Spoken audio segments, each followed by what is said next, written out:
ये जो tariff card इस वक्त डोनाल्ड ट्रंप लेकर चल रहे हैं, इसका इन लॉन्ग रन क्या इम्पैक्ट होगा? क्योंकि डोनाल्ड ट्रंप अपने मुंह से ये कहते हैं कि आज मौशी लिहाज से अमेरिका जितना मजबूत है, माजी में इतना कभी नहीं था। क्या वाकई ऐसा है या ये सिर्फ जो है वो एक सामने आंखों के सामने एक पट्टी है जो कि उतरने की देर है? देखिए, इस वक्त असल हकीकत में हम एक चेंजिंग वर्ल्ड ऑर्डर से गुजर रहे हैं। एक दुनिया में निज़ाम था जिसमें अमेरिका जो है वो सेकेंड वर्ल्ड वॉर के बाद से और ख़ास तौर पे सोवियत यूनियन के तहलील होने के बाद से एक सोल सुपर पावर थी, सुपर पावर रही है। और इसलिए हमने देखा कि उसने मुख्तलिफ मुल्कों में इन्वेजन भी की और वो एक अपनी डोमिनेंस, अपनी हेजेमनी पे कायम रहे।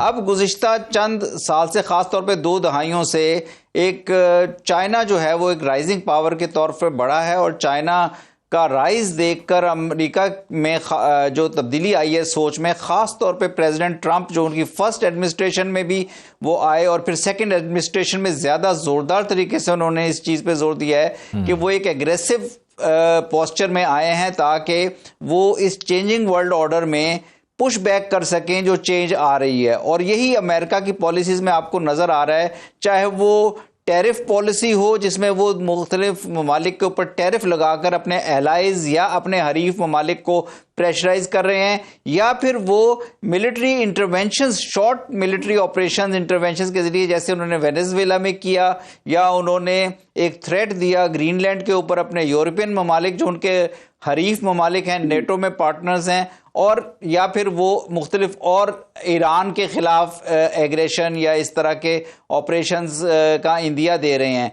तो ये मेरा नहीं ख्याल कि बहुत ज़्यादा तवील उल मुद्दती पॉलिसी है। ये इंडिकेशन है कि वर्ल्ड ऑर्डर चेंज हो रहा है, ये कंफर्मेशन है इस बात की कि वर्ल्ड ऑर्डर चेंज हो रहा है। और जो प्रेसिडेंट ट्रंप चाहते थे कि चाइना की तरफ से जिस किस्म का कन्फ्रंटेशनल एक्शन आए, वो कन्फ्रंटेशनल एक्शन नहीं आया, क्योंकि चाइना ने बड़ी समझदारी से अपने राइज को जारी रखा हुआ है और वो नहीं चाहता कि किसी किस्म की वॉर में, किस्म की कन्फ्रंटेशन में जाके दुनिया के अमन को सबूताज किया जाए और उससे तमाम ताकतों का नुकसान होगा। तो मेरा ख्याल है कि ये एक आप ये समझे कि आर्जी मुद्दत है, आर्जी दौरानिया है, और हम देखेंगे कि आहिस्ता आहिस्ता जो मल्टीपोलैरिटी है वो मल्टीपोलैरिटी दुनिया में बढ़ेगी। लेकिन इस दौर में जब प्रेसिडेंट ट्रंप की तरफ से ये पॉलिसीज जारी हैं, तो मेरा ख्याल पाकिस्तान जैसे ममालिक जो कि एक मीडियम साइज पावर्स हैं, उनके लिए एक बैलेंस्ड रवैया रखना ज़रूरी है। वो उनके लिए भी ज़रूरी है कि वो दोनों ममालिक के साथ, दोनों पावर्स, दोनों पोल्स के साथ ताल्लुकात अच्छे रखें। और पाकिस्तान ने गुज़िश्ता 1-1.5 साल में बड़ी कामयाबी से किया है कि हमारे यूएस के साथ भी अच्छे ताल्लुकात चल रहे हैं, एंगेजमेंट है। हमें बोर्ड ऑफ पीस भी इसीलिए ज्वाइन हमने किया ताकि कोई किसी किस्म का पाकिस्तान के ऊपर, ठीक है, यानी कि बैलेंस तरीके से जो है वो चलना बेहतर है पाकिस्तान और चाइना के साथ भी। ठीक है, और उसी पर पाकिस्तान इस वक्त अमल पैरा है। ब्रिगेडियर साहब, मैं आपकी जानिब आना चाहूँगा। एक जानिब पाकिस्तान है जो कि इस वक्त अमेरिका के साथ बड़े अच्छे रिलेशंस हमें अपेरेंटली लग रहे हैं और डेफिनेटली सिफारती लिहाज से पाकिस्तान काफ़ी आगे है। मीनवाइल अगर भारत को देखा जाए तो वो हमें इस वक्त सिफारती लिहाज से तनहा दिखाई दे रहा है। जो मोदी की पॉलिसियां हैं वो इसमें यकीनन एक बड़ी रुकावट है। तो ये फरमाइएगा कि इस वक्त भारत के लिहाज से जो अमेरिका की पॉलिसी है उसको आप किस तरह से देख रहे हैं, और ख़ुसूसन जो इश्यूज़ चल रहे हैं इस वक्त भारत के अंदरूनी, जहाँ पर हम देखें कि आरएसएस की आइडियोलॉजी हमें नज़र आती है, हिंदुत्व का नज़रिया हमें उसके ज़रिए असर भारत नज़र आता है, तो ये उसके लिए कितना नुकसानदेह साबित हो रहा है? देखिए, इसका इंडिया ना शदीद आइसोलेशन का शिकार है। बहुत ज्यादा इन्वेस्ट किया अमेरिकन ने और दीगर जो यूरोपियन ममालिक हैं। 2010 में जब इनके साथ इंडो यूएस न्यूक्लियर डील हुई थी, उसके बाद सारी टेक्नोलॉजी कार्टल्स में इंडिया को जो है वो एक्सेस दी गई, और यही वजह है कि इंडिया की जो टेक्नोलॉजी है वो खासी बेहतर है पाकिस्तान के मुकाबले में। लेकिन हैविंग सेड दैट, क्यों कर रहे थे? इसलिए कि वो चाइना के बुग़्ज़ है, चाइना में उसको as a counter bat China देख रहे थे, और रीजनल एक जो है वो सिक्योरिटी प्रोवाइडर के तौर पर इंडिया को देख रहे थे। तो इंडिया वो जो चेकमेट करना था चाइना को, उसमें करने में कामयाब ना हुआ, तो लिहाजा सारी इन्वेस्टमेंट यूएस की स्ट्रेटेजिकली वो ज़ाया हुई। दो के $100 बिलियन की इंडिया के अंदर मार्केट थी, उन्होंने अपने कमाया भी इंडिया के अंदर, लेकिन जो स्ट्रेटेजिक एडवांटेज हासिल करना था इंडिया से वो हासिल ना हुए। 1 सेकेंडली, जो रिसेंट जैसे ऑपरेशन बुनियाद मरसूस में हमने उनके ठुकाई लगाई है, तो इंडिया के मुकाबले में पाकिस्तान की जो जंगी सलाहियत है, तो इस पे भी यूएस ने पाकिस्तान की तरफ देखना शुरू किया, और जो स्ट्रेटेजिक लेवल पे वो चाइना को इंडिया को जिस लेंस से देखता था, वो धुंधला गया उस लिहाज से। थर्ड रीजन ये थी कि जो स्ट्रेटेजिकली आप देखें तो इंडिया की जो रॉ है वो पूरी दुनिया में पकड़ी गई है अपने जो टेररिज्म के प्लॉट्स के हिसाब से, चाहे वो न्यूयॉर्क में हो, कनाडा में हो, मिडिल ईस्ट के अंदर, और अफगानिस्तान के अंदर भी खुल के सामने आ गया, ऑस्ट्रेलिया के अंदर अभी आप देखें तो इंडिया की जो आरएसएस की जो इंतहा पसंद जो उनकी पॉलिसीज हैं वो खुल के सामने आई, और रॉ की इन्वॉल्वमेंट ऐसी हुई कि इंडिया को एक ऐसे लेंस से देखना जाना शुरू किया जा चुका है कि जिसके थ्रू इंडिया चाहता था कि पाकिस्तान को देखा जाए, यानी ऐसी स्टेट जो कि टेररिज्म को एक्सपोर्ट करती है।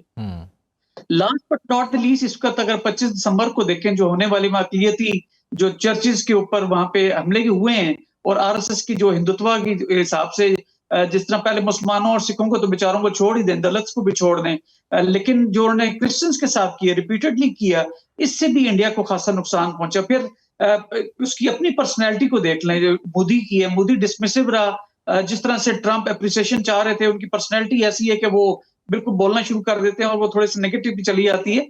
तो वो जिस तरह से चाह रहे थे एप्रिसिएशन के ऑपरेशन बुनियाद मरसूस को, ये इंडिया को उन्होंने रोका, उनकी रिक्वेस्ट के ऊपर जंगबंदी कराई, तो वो डिसमिसिव नजर आए। तो लिहाजा पर्सनल लेवल के ऊपर भी ट्रंप और मोदी की जो एक किस्म की जो पहले केमिस्ट्री मिलती थी, और उसको खासा डैमेज हुआ। तो इन तमाम चीजों के तनाजर में इस वक्त पाकिस्तान की रेलेवेंसी अल्हम्दुलिल्लाह हमारी मिलिट्री डिप्लोमेसी, सिविल डिप्लोमेसी और पॉलिटिकल लीडरशिप की वजह से खासी अप्रिशिएटिव है। जैसे मंसूर साहब कह रहे हैं कि पिछले 1.5 साल के अंदर जिस तरह हमने डिप्लोमेसी, अपनी मिलिट्री और सिविल को इस्तेमाल करते हुए एक बैलेंस्ड फॉरेन पॉलिसी रखी, जिससे कि हमारे ताल्लुकात रशिया, चाइना, वेस्ट और स्पेशली अमेरिका के साथ बेहतर है, तो खासे खुशाइंद है। लेकिन ऑफ कोर्स एक चीज नहीं हो रही है, तो उसके ऊपर रेजिस्टेंस जब भी चेंज होती है, रेजिस्टेंस नजर आती है। इससे परेशान होने की जरूरत नहीं है। इंशाअल्लाह ताला कोई भी ऐसी चीज नहीं होगी कि जो पाकिस्तानियों की या फलस्तीनियों के मंगों के बगैर हो, और इंडिया जिसने पाकिस्तान के लिए गड़ा खोदा तो उसी में खुद जाके ऊंधे मुंह गिर पड़ा है। सही। चाबहार की बंदरगाह, भारत ने उसको एक अरसे तक इलाकाई बढ़तरी हासिल करने के लिए, पाकिस्तान को बाईपास करने के लिए या सी पैक को नुकसान पहुंचाने के लिए इस्तेमाल किया। लेकिन अब जो अमेरिका का प्रेशर आया, जो टैरिफ की जिस तरह से पहले बात हुई, वो उसका प्रेशर आया तो भारत वहां से पीछे हट गया। ये कितनी बड़ी नाकामी है भारत के लिए, और क्या ये साबित नहीं करता कि भारत सिर्फ और सिर्फ अपनी पॉलिसी मफाद परस्ती की बुनियाद पर चला रहा है? जी, भारत की बहुत बड़ी, अगर आप गुज़िश्ता 2 दहाइयों में देखें तो बहुत बड़ी स्ट्रेटेजिक मिसकैलकुलेशंस हुई है। एक उनकी बहुत बड़ी स्ट्रेटेजिक मिसकैलकुलेशन थी जो उनकी रिलायंस थी जिस यूएस की पार्टनरशिप पे, और वो उसको कायम नहीं रख सके। उसमें उन्होंने ऐसी गलतियां की हैं जिससे यूएस के साथ उनके ताल्लुकात में बहुत बड़ी दरार आई है। और फिर दूसरे जो आपने अभी मिसाल दी, चाबहार पोर्ट को उन्होंने ईरान के साथ एक पार्टनरशिप डेवलप की, चाबहार पोर्ट को मैनेज करने के कॉन्ट्रैक्ट्स लिए, और उन कॉन्ट्रैक्ट में वो चाबहार को गवादर के मुकाबले में एक पोर्ट के तौर पर मैनेज करना चाहते थे, रीजनल पोर्ट के तौर पर। लेकिन जब उनके ऊपर प्रेशर आया तो उन्होंने वहाँ पे जितने भी उनके डायरेक्टर्स थे वो अब उससे आउट हो गए हैं, और वो जो उनकी इन्वेस्टमेंट थी वो सारी ज़ाया हो गई है। और अब ईरान चूँकि अंडर प्रेशर है, ईरान के ऊपर अमेरिका का प्रेशर है, ईरान के अंदर रजीम चेंज की कोशिशें चल रही हैं, तो मौजूदा सूरत हाल में ये नहीं लगता कि इंडिया दोबारा से अपने चाबहार पोर्ट की मैनेजमेंट को लेने की कोशिश करेगा। तो ये मेरा ख्याल है इंडियन हुकूमत की बहुत बड़ी नाकामियां हैं, और उनको अपने रवैये पे सोचना पड़ेगा, क्योंकि वो एक अपने रीजन से दूर जाकर रीजन के अंदर, साउथ एशिया के अंदर एक पीसफुल एनवायरनमेंट बनाने की बजाय बाहर की कुव्वतों से, यूएस या दीगर कुव्वतों के साथ मिलकर चाइना और पाकिस्तान के खिलाफ एक ऐसा अलायंस बनाने के चक्कर में थे जो कि रीजनल पीस और स्टेबिलिटी के लिए किसी तरह से भी मददगार नहीं साबित हो सकता था। और अब उन्हें उसमें सेटबैक हुए हैं, ईरान के खिलाफ खासतौर पे बड़ा सेटबैक हुआ है। तो मेरा ख्याल है कि ये भारत की जो स्ट्रेटेजी थी गुज़िश्ता 2-3 दहाइयों में वो बिल्कुल सिफर हो गई है। और अब एक नई ओरिएंटेशन, जिस तरह अरशद मलिक साहब ने बिल्कुल दुरुस्त कहा है कि एक नई ओरिएंटेशन भी नज़र आ रही है, या री ओरिएंटेशन नज़र आ रही है कि यूएई और इंडिया के दरमियान एक ट्रेड और डिफेंस डील हुई है। ईयू भी इंडिया के साथ डील करने की कोशिश कर रहा है। मुकाबले में पाकिस्तान, सऊदी अरेबिया और टर्की के दरमियान बहुत अच्छी हमांगी हुई है, पाकिस्तान यूएस के साथ अपने रिलेशंस मुस्तहकम किए हैं, और पाकिस्तान और चाइना की तो एक स्ट्रेटेजिक रिलेशनशिप है। तो मेरा ख्याल है पाकिस्तान को इंडिया के इन मैनूवर्स के ऊपर नज़र रखते हुए अपनी सिचुएशन को मज़ीद मुस्तहकम करना चाहिए। अगर हम दाखिली सलामती पे भी ज़रा और इंटरनल इकॉनमी पे भी थोड़ी सी तवज्जो देकर अगले चंद सालों में हालात को इम्प्रूव कर सके तो पाकिस्तान बहुत बेहतरीन स्ट्रेटेजिक सिचुएशन में होगा, अपने रीजन में भी और ग्लोबली भी। ठीक हो गया। ब्रिगेडियर साहब, मैं आपकी राय भी इस हवाले से चाहूंगा, ये भारत के लिए कितना बड़ा सेटबैक था चाबहार को छोड़ देना, और इसका खित्ते में, इस रीजन में क्या इम्पैक्ट देख रहे हैं आप? लेकिन इसके ऊपर दो राय हो सकती हैं। एक तो ये कि उसका स्ट्रेटेजिक इंटरेस्ट था, ग्वादर के सिलसिले के अंदर उसने ऐसे रीजनल पोर्ट बनाने थी जो पाकिस्तान को डैमेज करता, हमारी ये चाइना की जो इंटरेस्ट थे स्ट्रेटेजिक, तो उसके मुकाबले में लेकर आने थे, इसलिए वहां पे कर रहा था। ऑफ कोर्स उसने उससे बैकआउट किया और चाबहार को दरमियान में छोड़ा। दो के चाबहार से लेके काबुल तक इंडिया ने इन्वेस्ट किया, सड़क भी बनाई है उन्होंने, लेकिन जैसी प्रेशर है वो भागना पड़ा उसको। इसी तरह रशिया के साथ तेल लेने की बात कर रहे थे, तो सस्ता तेल वो भी उन्होंने तकरीबन 20-25% के ऊपर रिड्यूस कर दिया, और शायद वो भी सुनने में आ रहा है कि वहां से भी वो पीछे हटने जा रहे हैं। लेकिन इसके साथ दूसरी राय वो ये थी कि चाबहार में इन्वॉल्वमेंट जो थी वो मोसाद के साथ रॉ को मिलकर ईरान की जो रिजीम है उसको चेंज करने में उसको इन्वॉल्व करना जरूरी था। आपने देखा कि पिछले साल जब ईरान के ऊपर इसराइल और अमेरिकन ने हमला किया था, तो वहां पर जो मोसाद के लोगों ने वहां उनकी लोकल लीडरशिप को कत्ल किया, उसके पीछे मोसाद और फिर मोसाद को रॉ की सपोर्ट डायरेक्ट हासिल थी, और ये वही रॉ के वही लोग थे जो कि चाबहार पोर्ट बनाने के गाप के अंदर या उस कवर के अंदर ईरान में मौजूद थे। तो लिहाजा अपने दोनों चीजें, एक पाकिस्तान को डैमेज करने के लिए, दूसरा मोसाद के साथ मिलकर इसराइली इंटरेस्ट को ईरान के अंदर करने के लिए, ये दोनों चीजों के अंदर देखें तो इंडिया के जो नेगेटिविटी है उसकी पॉलिसीज में या फॉरेन पॉलिसी के अंदर वो दुनिया के सामने बड़ा खुलकर सामने आई है।